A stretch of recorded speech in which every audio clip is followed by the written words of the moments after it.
A travel group is urging Congress to reopen the federal government ahead of the Thanksgiving rush. Travelers in Houston were stranded Monday night as the shutdown is affecting TSA staffing and operations nationwide. Houston airports said passengers should expect delays until further notice. Wait times exceeded more than 3 hours on Monday. Oof. So here's a look at the misery map this morning. We are seeing, of course, the delays where we usually do in New York, Boston, the DC area, all along the west or the east coast there, I should say, also in Atlanta. Of course, the real question this morning is how could these delays and call-outs start to affect travelers here in the Queen City? So joining us now is Chief Transportation Correspondent and pilot May-Kay Beeler. So we're already starting to see a little bit here and there, but how much can we really attribute to the shutdown? And are we going to start to see these things at Charlotte? This is the million-dollar question. I'm so glad you brought this up. So you said on the misery map, which looks good, yeah. These are the typical suspects that have flight delays: LaGuardia, New York, Orlando. As far as Charlotte is concerned, so far so good. And I know there's a lot of fear out there when you look at those images in Houston. Here's the deal. There are busy times every airport has, like Charlotte, from 6 in the morning till 9. Those are busy times. You're going to have lines, but they move 4 to 7 in the afternoon. Now, how many TSA workers are actually showing up for work? I checked in with my TSA manager who governs the region, and yeah, I get a message back: due to current federal funding hiatus, I will not be able to return emails or phone calls until I return to duty upon conclusion of the funding hiatus. So my managers that I always count on say, what's going on at Charlotte? How's it going? Can't get in touch with them. They are not considered essential, I suppose. Okay. Now, the TSA agents that are showing up, Will Lewis, our anchor, told me the other day he flew, no issues, but he took time to thank them. Yeah. We appreciate you. And one woman said to him, thank you.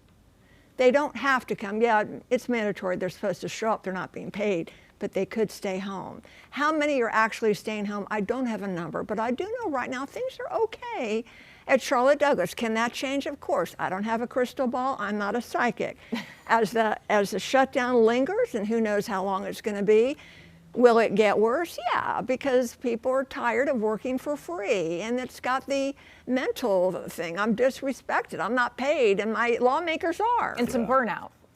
Big burnout. And that was already happening before the shutdown. Exactly. Already felt disrespected and burned out. And it's kind of it's two different things here. You're looking at TSA. Yes. So that affects us, the travelers, Yes. the wait, the frustration, Right. everything you don't want when you're boarding a plane. Right. Is to be boarding, frustrated.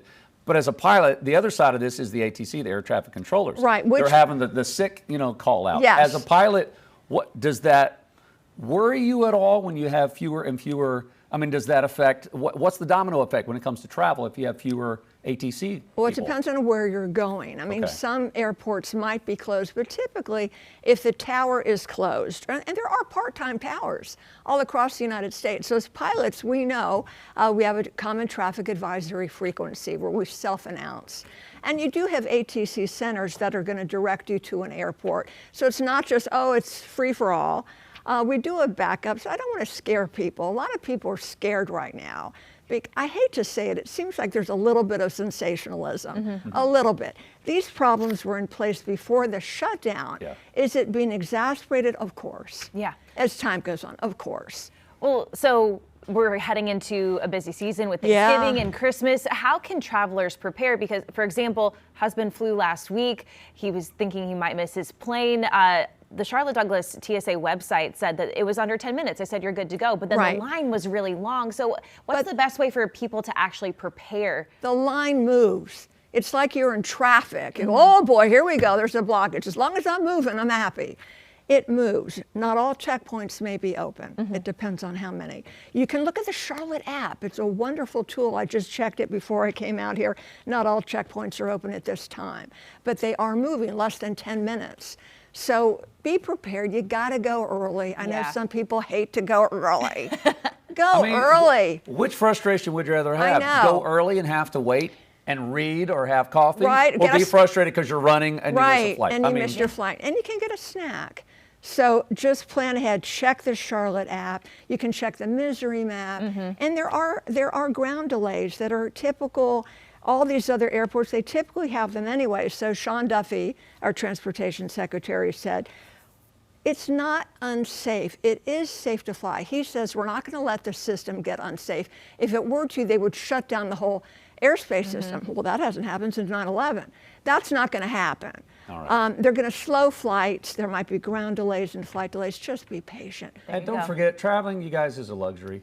It okay? is a luxury. So treat it like that, and don't be entitled. I can't stand being around entitled travelers. And in a Okay, world okay, where thanks. you can be anything, to the TSA agents, be kind. Just say thank you. There you go.